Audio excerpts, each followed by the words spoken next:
Titanic, वो जहाज जिसके बारे में लगभग हर व्यक्ति जानता है कि ये कब, क्यों और किस तरह डूबा। इस अद्भुत जहाज की दयनीय कहानी जब पर्दे पर दिखाई गई थी तो इसे देखकर हर कोई दंग रह गया था। एक विशालकाय जहाज जो समुद्र की लहरों को चीरता हुआ अपनी मंजिल की ओर बढ़ रहा था, अचानक ही एक आइसबर्ग से टकराया और ध्वस्त हो गया। कभी ना डूबने वाला यानी दी अनसिंकेबल कहा जाने वाला टाइटैनिक आखिरकार दो हिस्सों में बिखर कर समुद्र की गोद में हजारों फीट नीचे जा समाया और इसी के साथ सैकड़ों लोगों को भी अपने साथ ले डूबा। लेकिन क्या कभी आपने ये सोचा कि ये जहाज आज भी समुद्र के भीतर ही क्यों है? साल 1985 में ही इसकी खोज होने के बाद भी ये जहाज समुद्र की गहराई में क्या कर रहा है? आज हमारे पास इतनी एडवांस टेक्नोलॉजी होते हुए भी लगभग 35 सालों के बाद भी टाइटैनिक को समुद्र से बाहर निकालने की बात आखिर क्यों नहीं होती? ऐसा नहीं है कि इस अद्भुत जहाज को कभी बाहर निकालने का प्रयास ही नहीं हुआ हो, बल्कि सच तो ये है कि जितनी कोशिशें टाइटैनिक को खोजने की और इसे बाहर निकालने में की गई, शायद उतनी कोशिशें किसी और के लिए कभी की ही ना गई हो। इसकी वैल्यू को जितना हम समझते हैं उससे कहीं ज्यादा इसकी कीमत का अंदाजा उन ओशियन एक्सपर्ट्स और मरीन इंजीनियर्स को था जिन्होंने अपना पूरा जीवन ही टाइटैनिक को बाहर निकालने में लगा दिया। ये इसकी वैल्यू ही थी कि जो इसके डूबने के बाद भी इसे 73 सालों तक खोजा जाता रहा और अगले 30 साल केवल इसे बाहर निकालने में ही गंवा दिए गए। इसे खोजने वाले मशहूर अमेरिकी ओशियनोग्राफर रॉबर्ट बैलार्ड से लेकर नामी एक्सपर्ट्स ने अपने अपने प्रयास किए, लेकिन कोई भी इसे बाहर निकालने में कामयाब ना हो सका। आज इस जहाज पर मिली कई नायाब चीजें तो अमेरिका के नेशनल म्यूजियम की शोभा बढ़ा रही हैं, लेकिन आकर्षण का केंद्र टाइटैनिक आज भी पानी के भीतर ही है। इसे बाहर निकालने के लिए सबसे पहले सबमरीन और मैग्नेट का यूज किया जाना था, लेकिन इसका वजन और समुद्र की गहराई से इसे ऊपर की ओर खींचने में जो वाटर प्रेशर लगने वाला था वो इसके 40,000 टन के भार को कई गुना बढ़ा देता। ऐसे में मोटे से मोटा केबल और एडवांस सबमरीन के लिए भी ये बस की बात नहीं थी कि वो उस भार को झेल सके। एक अनुमान के मुताबिक ये जहाज पानी की सतह से लगभग 4 किलोमीटर की गहराई में डूबा हुआ है, जहां से केवल 1 स्क्वायर सेंटीमीटर के एक ऑब्जेक्ट को भी खींचने में लगभग 200 किलोमीटर जितना फोर्स लगाना पड़ता है, जो उस समय के लिहाज से तो नामुमकिन था ही, लेकिन आज के युग में भी ऐसा कर पाना किसी टेढ़ी खीर से कम नहीं है।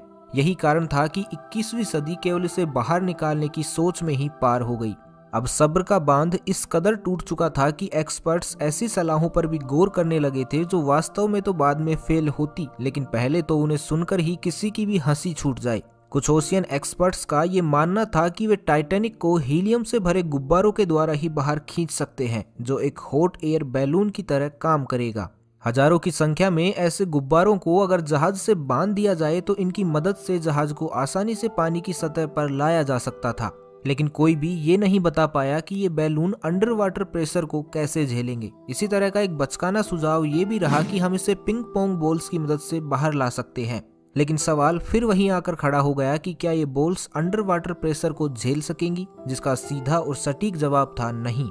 कुछ इसी तरह का प्लान ऑर्थर हिक्की, जो पेशे से एक कॉन्ट्रैक्टर थे, उन्होंने भी बनाया। एक रणनीति जो कुछ हद तक कारगर तो थी लेकिन वास्तव में असंभव। ऑर्थर ने डेंसिटी के सिद्धांत को ध्यान में रखते हुए यह सुझाव दिया कि अगर हम समूचे जहाज को बर्फ से ढक दें तो वो पानी की सतह पर तैरने लगेगा, क्योंकि पानी के मुकाबले बर्फ की डेंसिटी कम होती है। लेकिन अब यहाँ सवाल ये था कि इतने बड़े जहाज को आखिरकार बर्फ से ढका कैसे जाए। इसके लिए अमेरिकी साइंटिस्ट जॉन पियर्स के द्वारा भी एक सुझाव दिया गया। अमेरिकी साइंटिस्ट पियर्स ने बताया कि अगर हम जहाज के इर्द गिर्द मौजूद पानी को ही बर्फ में बदल दें तो टाइटैनिक को पानी की सतह पर लाना मुमकिन हो सकता है, और ऐसा करने में हम लिक्विड नाइट्रोजन की मदद ले सकते हैं। लेकिन ब्रिटेन की एक नामी केमिकल कंपनी ने जब इसका आकलन किया तो पता चला कि इस काम को अंजाम तक पहुंचाने में लगभग 5 लाख टन लिक्विड नाइट्रोजन खप जाएगी। ये मात्रा इतनी ज्यादा थी कि सबसे पहले तो इसे अरेंज करना ही चुनौतीपूर्ण काम था, और अगर किसी तरह इसे अरेंज कर भी लिया जाता तो इस क्वांटिटी को 4 किलोमीटर गहरे समुद्र में ले जाना अपने आप में असंभव था। इसी तरह एक के बाद एक टाइटैनिक को बाहर निकालने की कोशिशों पर विराम लगता रहा। सुझाव आते रहे और प्रैक्टिकलिटी के अभाव में नकारे जाते रहे, लेकिन इतनी असफलताओं के बाद भी कोशिशों पर विराम नहीं लगा, बल्कि अब अमेरिका ही नहीं बल्कि दुनिया के अन्य देश भी टाइटैनिक को बाहर निकालने में दिलचस्पी लेने लगे थे। सोवियत संघ के मशहूर शिप बिल्डर मिकाइल रुडनटस्की ने जो प्लान टाइटैनिक को बाहर निकालने के लिए दुनिया के सामने रखा, एक स्टडी के मुताबिक वो सबसे सटीक और कारगर साबित हुआ। मिकाइल ने बताया कि जहाज को बाहर निकालने के लिए सबसे पहले इस पर जमी सिल्ट यानी तलछट को हटाना होगा, क्योंकि वर्षों तक पानी के भीतर पड़े इस जहाज पर गंदगी का भंडार लग चुका है, जिसे ऑटोमेटिक मशीनों जैसे हाइड्रो इंसुलेटर्स और अन्य उपकरण से हटाना होगा। इस रणनीति में अगली कड़ी थी पोंटून बोट्स, जिन्हें मजबूत केबलों द्वारा टाइटैनिक से जोड़ा जाना था, जिससे ये बोट्स इस भारी भरकम जहाज को खींच सके। लेकिन समस्या ये थी कि पानी के भीतर रहने की वजह से अब लगभग 1.5 लाख टन भार का हो चुका ये विशालकाय जहाज महज केबल्स के भरोसे बाहर आ जाए ये संभव नहीं था। इसलिए इसे बाहर खींचने के लिए कई अन्य मशीनों और गैसों से भरी सबमरीन्स की भी जरूरत थी, जिनका इस्तेमाल अलग अलग चरणों में किया जाना था। मिकाइल का ये प्लान अब तक का सबसे कारगर प्लान साबित हो रहा था, लेकिन जैसे ही ये सवाल खड़ा हुआ कि इन सब को पानी के भीतर चलाने के लिए बिजली की आपूर्ति कैसे होगी, तो इसका जवाब किसी के पास नहीं निकला। एक अनुमान के मुताबिक इस प्लान में लगभग 20 मिलियन किलोवाट आवर की बिजली की खपत होनी थी, जिसकी आपूर्ति केवल एक समूचा पावर प्लांट ही कर सकता था। अब सवाल ये खड़ा हो गया कि बीच समुद्र में पावर प्लांट ये कैसे संभव हो। एक तरफ मिकाइल ने फ्लोटिंग पावर प्लांट बनाने का तर्क दिया, तो दूसरी तरफ इस प्लान से जुड़े कई लोगों ने ये भी राय दी थी कि सबमरीन में ही न्यूक्लियर पावर प्लांट बनाया जाए।